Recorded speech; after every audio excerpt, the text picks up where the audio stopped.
welcome back to the Smart Marketing Connect podcast. This is the 5-minute follow-up version. I'm your host, Tom Libby, and I'm one of the co-founder here at Smart Marketing Connect and the current CEO.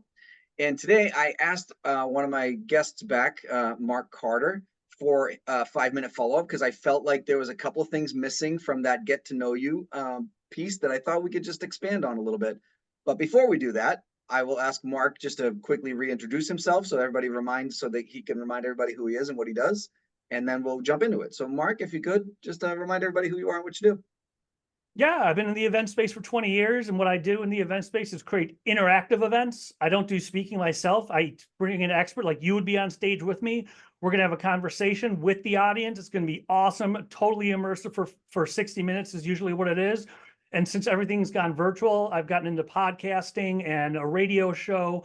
So those are in the B2B space too. Again, continuing, it's an extension of the live interview events. It's now interview content online.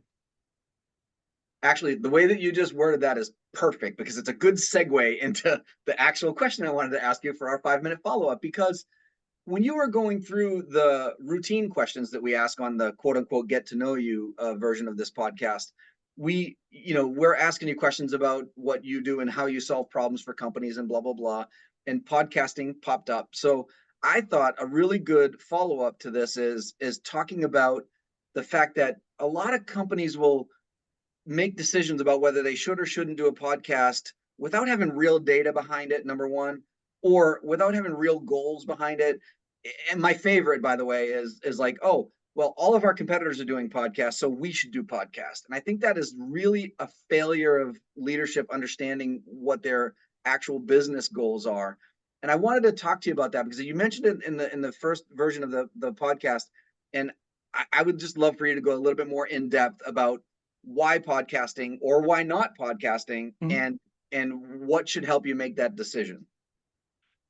Well, you already pretty much said it. You have to know why you're starting a podcast and be very clear about the why. So many people say, oh, everyone says I need a podcast, so I'm going to have one because everyone said I should, even if they know it's going to be a business podcast. But why are you doing it? And when I started mine, part of mine, it was a hobby when I started, and I did publish sporadically at first years ago, because I like to learn from people. I figured, why keep this stuff locked up in my own, a notebook if I was writing it, or on a recording if I recorded the call? Why keep genius locked up? If I'm having these conversations, I may as well make them public. And then the tagline for my podcast at the time was conversations about mentoring, marketing, and bringing big ideas to life. Because at the time, guess what I was getting paid for? Mentoring, marketing, and bringing big ideas to life, which means the people who listen to it and the people on the podcast could have been potential referral sources. And that's something that I love to point out to people, especially if they want to use a podcast to grow their business. I get it. You could do a solo podcast as a thought leadership play. I love interviews. I don't do that. But some people could do that if the end game is, I want to be a thought leader, end game.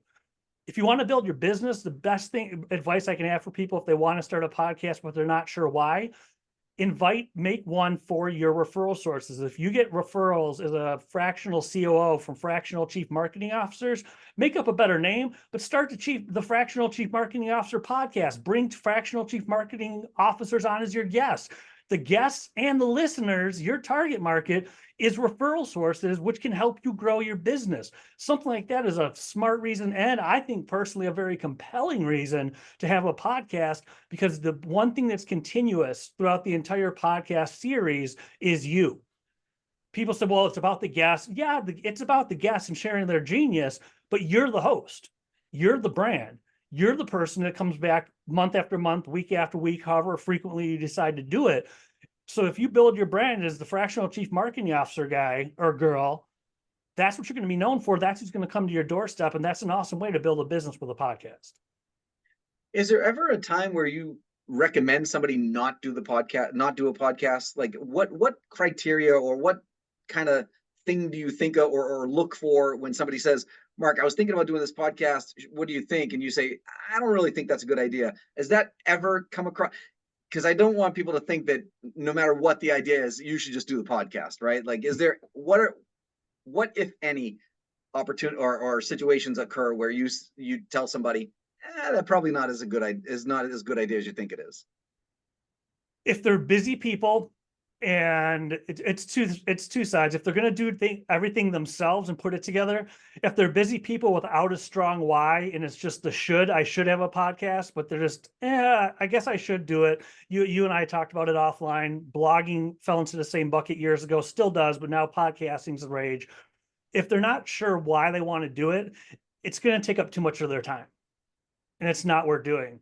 If they're on the other side, if they're going to outsource it and they're just getting started, it's going to take up too much of their money and they're not going to get results from it. I forget what the number is, but it's something crazy, like 70% of podcasts don't go past episode 10 or something. It's whatever the number is out there. It's nuts.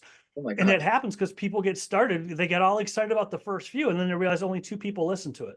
Well, yeah, but then you got to market it, and then you got to have your guests market. And there's so much you need to do that if you're busy, you're not really sure why, and it's not a very strong why that's going to, even if it's just, I'm a curious person and I want to learn, if that fulfills your needs for a podcast and you have the time or money to do it, then that's a why. If it's to build your business, that's another, you have to realize it's going to take time. Yeah. And it's going to take a lot of your time to do it. You have to find the guests. You have to get them on there. You have to put it together. You got to market it, and you got to stick with it. And over time, people will start binging your podcast and it catches on, but it's not an instantaneous poof. I'm going to publish 10 episodes and have 1,000 downloads an episode, and everyone's going to beat a path to my doorstep. There's too many out there. You got to invest the time. And if it's not genuinely worth the time with a strong why, I suggest that people don't do it.